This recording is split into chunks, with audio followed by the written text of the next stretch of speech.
अधुना मैं गवर्नर के पास भी हम अपील करना चाहते हैं कि हम लोग अपने गांव छोड़ करके जब आया था तब बहुत मुश्किल से जिया था। तब यहाँ हम लोग हनुमान लंपा रिलीफ कैंप में रह करके हम लोग अपने बच्चे को यहाँ पढ़ाने के लिए एडमिशन सब करके यहाँ हम लोग शांति से रह गए।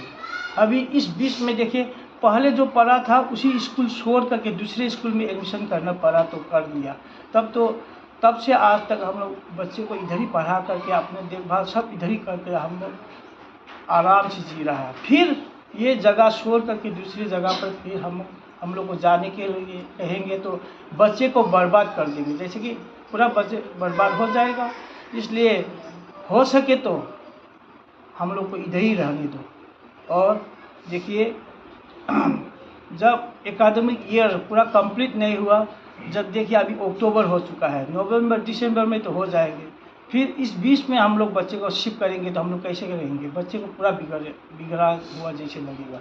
इसलिए हम विनती करते हैं, यहाँ जो पहले से इनमें रहता है बच्चे भी और शांति से रहने दो, हम लोग इधर ही रहने दो।